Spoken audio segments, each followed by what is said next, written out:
Uncovering the secrets and exposing the lies. That's what readers of freedomsphoenix.com get every day. Readers of freedomsphoenix.com are constantly provided the information that detail the real news between the lines of propaganda about government policies and the true relationship we all have with coercive governments. Learn the true condition of our economy, innovations and technological breakthroughs in energy, health, computer science, and space travel. Learn the truth well before it's admitted to in the lamestream media, the media that is so last century. Corporate media has evolved into nothing more than distributors of government propaganda, but we now have a fantastic alternative. FreedomsPhoenix.com provides constant news updates on the issues that affect our lives in the most important ways. Our liberty and our property are under constant attack, and FreedomsPhoenix.com provides the understanding behind the propaganda while encouraging the participation of our readers. Join us at FreedomsPhoenix.com. That's freedoms with an S, Phoenix.com. FreedomsPhoenix.com, where the revolution between the ears has already matured.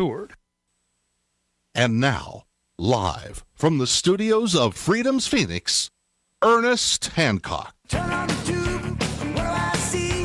A whole lot of people crying, don't blame me. They point their crooked little fingers at everybody else. Spend all the time feeling sorry for themselves. Victim of this, victim of that. Your mama's too thin and your daddy too fat. Get over it. Get over it. All this running and crying. Get over it, get over it, get over it. Yeah, you know, we One-Eyed Jack here. We're having a conversation about the proper role of government with my guest, Chris Hellman from the National Priorities Project. Now, we got all the information up there for you to be able to go and get fully educated on what they want to share with you. But the one thing that you had in here, Chris, was Martin Luther King. He has a quote that says, "A nation that continues year after year to spend more money on military defense than on programs of social uplift is approaching spiritual death." Now, that certainly rings true, and I want to define programs of social uplift, and that's what I would anticipate that you're advocating. Well, one of the things that he was very committed to after establishing equality amongst people was access to quality, affordable health care. I continue to be amazed that in the most wealthy nation in the world, we still have people who are denied, for whatever reason, access to quality care. So I think that official, licensed, government approved, run. Yeah, care? We can discuss what that is. I think it could take a lot of different shapes and forms. But I think that given the resources that we have available and are already putting into it, because we spend several $1 trillion a year on healthcare through the government and through private insurance companies and stuff like that, that no matter how you shape it, we ought to be able to put together a better system than the one we have. May I share one with you? Sure. This is Let's imagine this, that Chris and Ernie have a goal of providing better health care for those that desire need it. I mean, I would think that we would overlap on that desire. If I could give you, just real simple a statement that, just get government out of the way, allow Doogie Howser, MD, to do brain surgery on you. I mean, if you want to have a 16-year-old do brain surgery on you, you need a 16-year-old doing brain surgery on you, okay? If I am able to go and get my teeth cleaned by a dental hygienist in her living room, well, make it legal. The only difference is she's got to do it in a dentist chair or something. If I have the ability to be able to go to the feed store right now, not later, right now, and get a vial of penicillin and a 40, that costs $10, for about a gazillion shots, and it's like a half pint, and I go and get a syringe for 49 cents and give myself a shot, boom, done. A lot of people don't know that, and that's illegal.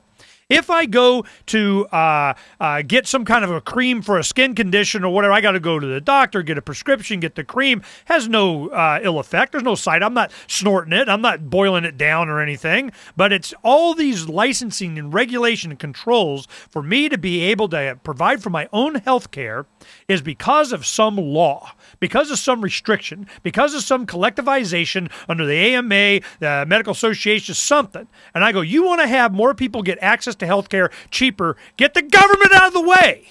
Yeah, I can't go along with you on I that. know. I think that there's at the very least a need for standardization and quality. That's what the courts are for. Force and fraud. For instance, I want to know that the 10 milligrams of penicillin I bought in New York has the same impact as the 10 milligrams of penicillin I bought in But the problem is that fraud takes a little bit time to develop, and bacterial viruses do not. So this is something where I need to know it in advance. Okay, now let's go ahead and talk. Let's walk this through. Yeah. If I was to demonstrate that this policy would have more life, less death, higher quality of living, would it make a difference? Yeah, I mean, if it's achievable, but again, I still think that the government has a role in providing, again, minimum standards of safety and quality control, and I don't think you can do that collectively or through the use of market forces. I really don't. See, that's where we differ. Yeah. And I'm glad we've had the conversation because it's always no sense talking past each other. We got to get down to what the fundamental disagreement is. And once we do that, then, hey, we can, go to barbecue and have our kids play. But Right. the thing is that, that's where the difference is. There are many that are in the public policy and influence and lobbying realm of whatever that believe there is a role of government, that we are better served by them deciding what is and is not safe or should go in our body, and they're regulated, this and that. And I am of the opinion it doesn't work that way.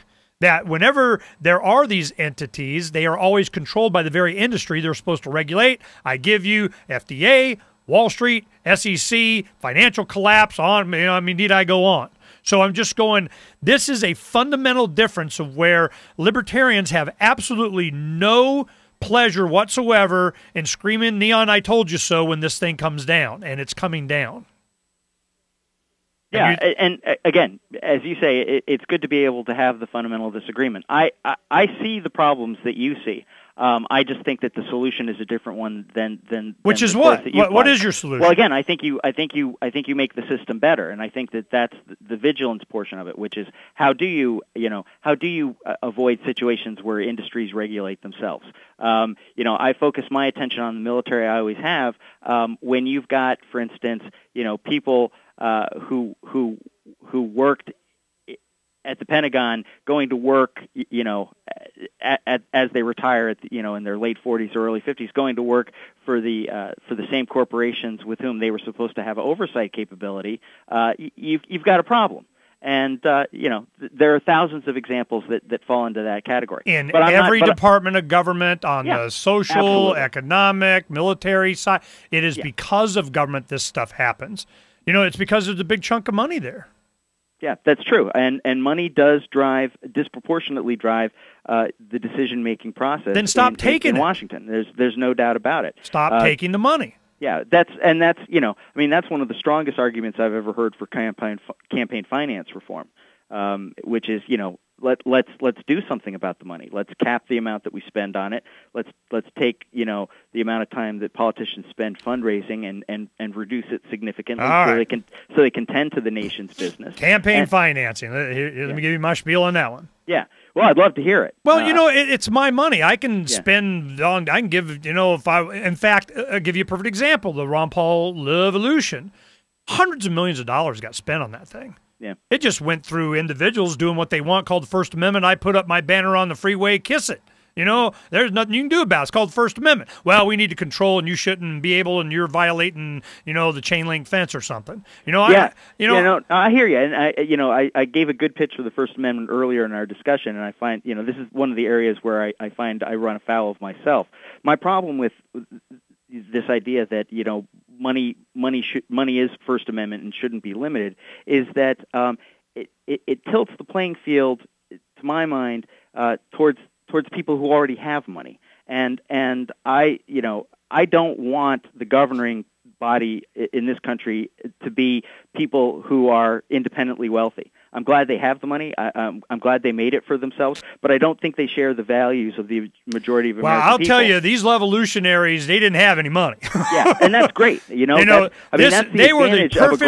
the advantage of a ground up, ground swell. It was a perfect kind of example of exactly what you were hoping would happen from the people up. I tell you what they ran up against.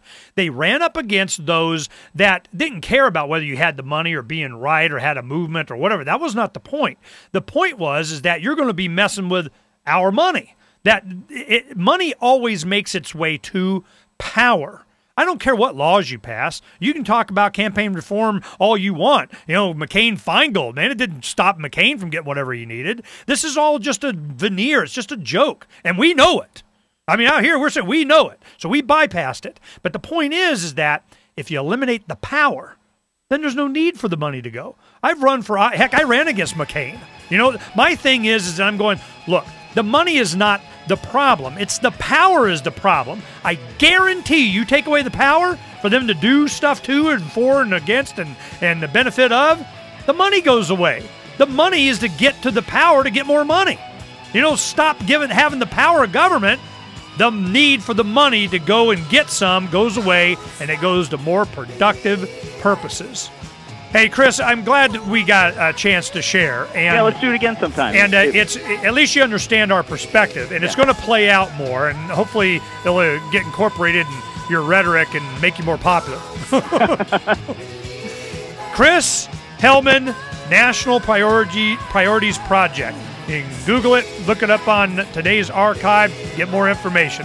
Chris, thanks for coming on. We'll be right back here on Take care. You too. Declare Your Independence with me, Ernest Hancock, right at the top of the hour.